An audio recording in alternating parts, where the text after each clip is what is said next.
Crossing rivers like this in the wintertime can be pretty hazardous to your health for lots of reasons. Reason number one is that you could potentially fall in there and get soaking wet. Depending on how far you are from civilization, your vehicle, your house, whatever it is, may not be that big a deal. But if you're planning on being miles and miles back in here, that could be a really, really big deal. Hopefully you're wearing the proper clothing. Hopefully you've got spare clothing to change into if you should happen to get wet, but that's not always the case.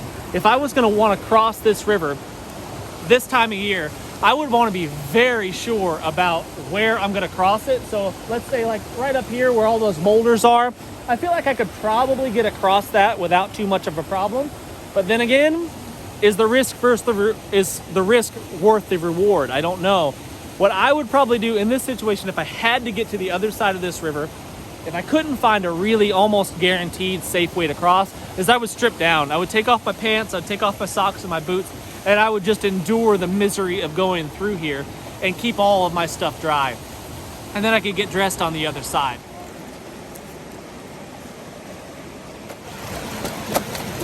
Walking across ice on rivers is sometimes tempting as well, but it's recommended that you have at least 2 solid inches of ice to support an adult male.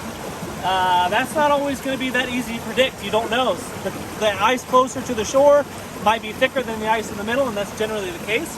And oftentimes it's just really not worth the risk to walk across the ice unless you are absolutely sure that it's thick enough to support your weight. Log jams such as this one are a really good place to cross sometimes if you can come across them, as long as you're really, really confident in the sturdiness and the security of those logs, because sometimes they're misleading. I've walked across big jumbo logs before and thought that they were fine, and then suddenly they give way on you. So you got to be really, really careful with that. Give them a good test, put some weight on it before you get on them. And again, they're going to be covered in mossy, slippery wetness and ice sometimes too, so you need to be really, really cautious with that.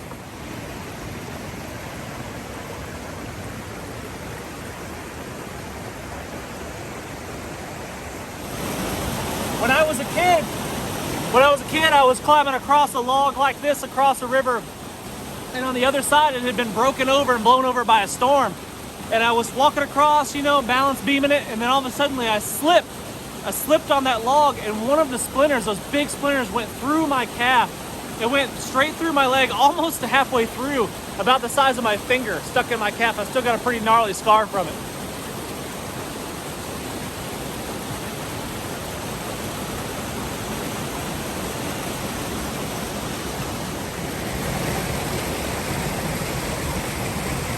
All right, guys, thanks so much for watching. Really appreciate it. Hit the thumbs up. See you on the next one. Make good choices, but don't be afraid to take risks either. See ya.